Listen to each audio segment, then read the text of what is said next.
ఖరేడు రైతులకు సంబంధించిన విషయంలో కూడా అంతే.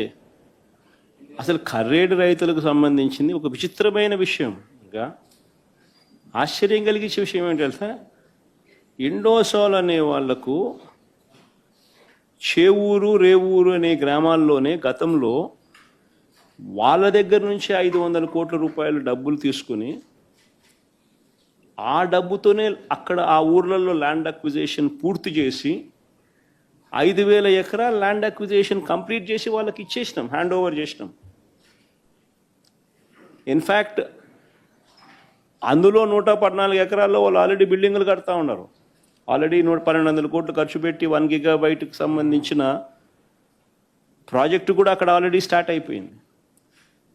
అక్కడ రైతులు సంతోషంగానే ఇచ్చినారు, ల్యాండ్ అక్విజిషన్ పూర్తయిపోయింది, 8,000 ఉద్యోగాలు కూడా ఆ ప్రాంతానికి వస్తూ ఉన్నాయి. వాళ్ళందరూ సంతోషంగా జరిగేదాన్ని అక్కడ నుంచి వాళ్ళను పొగబెట్టి వెళ్ళిపోమన్నట్టుగా వాళ్ళ కోసం సేకరించిన ఆ భూమిని వాళ్ళకి ఇవ్వకుండా అక్కడ వేరే వాళ్ళకి ఆ భూములు అలాట్ చేసి వీళ్ళను ఖర్రేడు అనే ప్రాంతానికి తీసుకొని పోయి ఎక్కడైతే 2 పంటలు పండే భూములు ఉన్నాయో, ఎక్కడైతే రైతులు వ్యతిరేకిస్తూ ఉన్నారో అక్కడ వీళ్ళకి భూములు ఇవ్వాలని చెప్పి ఇస్తామని చెప్పి అక్కడ వీళ్ళని అక్కడికి పోమని చెప్తా ఉన్నారు. అక్కడ వాళ్ళ రైతులకు ఇష్టంగా లేరు, భూములు అక్కడ నిజంగా అడగడం ధర్మం కాదు. అలాంటి చోట వీళ్ళని పొమ్మని చెప్తే ఆ ఫ్యాక్టరీ రాకూడదనే కదా, పొగబెట్టి వెళ్ళిపోమనడమే కదా.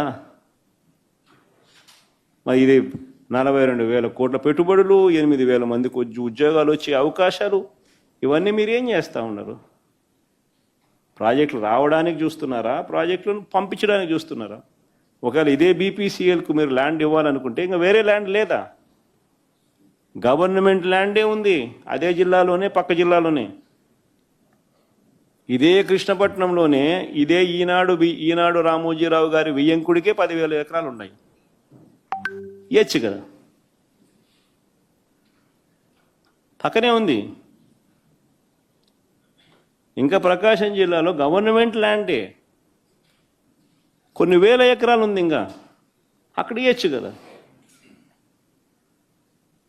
అక్కడెక్కడా బీపీసీఎల్కి ల్యాండ్ ఇవ్వకుండా తీసుకొచ్చి ఆల్రెడీ అక్వైర్డ్ ల్యాండ్, వీళ్ళ కోసం అక్వైర్ చేసిన ఈ ల్యాండ్లో ఇక్కడే వీళ్ళని తీసేసి ఇక్కడే వీళ్ళకి ల్యాండ్ ఇచ్చి వీళ్ళను కాంట్రవర్సీ ఉన్న చోటికి వీళ్ళ ప్రాజెక్టును అక్కడ పెట్టించే కార్యక్రమం చేస్తూ ఉన్నాడనంటే అసలు ఈయన కుట్రలు అన్నది ఏ స్థాయిలో ఉన్నాయనే దానికి అర్థం ఇది.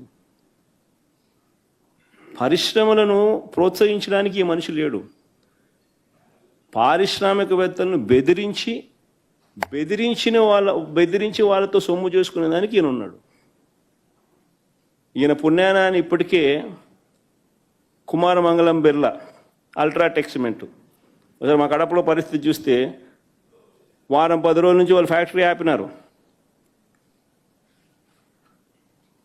ఇలా కావాల్సిన కాంట్రాక్ట్లు ఇవ్వడం లేదని. కర్నూలులో వీళ్ళు అల్ట్రాటెక్ వాళ్ళు ఫ్యాక్టరీ కడతా ఉన్నారు. దాని కాంట్రాక్టర్ ఎవడు అని అంటే సాక్షాత్తు అక్కడ మంత్రి బీటీ జనార్దన్ రెడ్డి. వాళ్ళ మంత్రికి ఆ కాంట్రాక్ట్ వర్క్ లేకపోతే పని జరగదు. ఆ దాల్మియా సిమెంట్ పరిస్థితి అంతే. కాంట్రాక్టర్లు అందరినీ కూడా మొత్తం వీళ్ళ మనుషులు తీసుకొని వచ్చి పెట్టినారు. పెడితేనే వర్కులు జరుగుతాయి, పని జరుగుతాయి, లేకపోతే జిందాల్ వాళ్ళు ఎన్నికి వెళ్ళిపోయినారు. తప్పుడు కేసులు బిగించి వాళ్ళను బెదరగొట్టేసరికి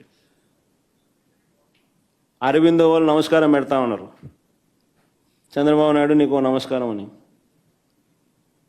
కేవలం బెదిరించి వాళ్ళ దగ్గర నుంచి బ్లాక్మెయిల్ చేసి సొమ్ము చేసుకోవడం కోసమే చంద్రబాబు నాయుడు అనే వ్యక్తి ఉన్నాడు. పరిశ్రమలు రావాలని, దానివల్ల ఉద్యోగాలు రావాలని, దానివల్ల ప్రాంతానికి మంచి జరగాలనే ఉద్దేశం చంద్రబాబు ఎక్కడా లేదు.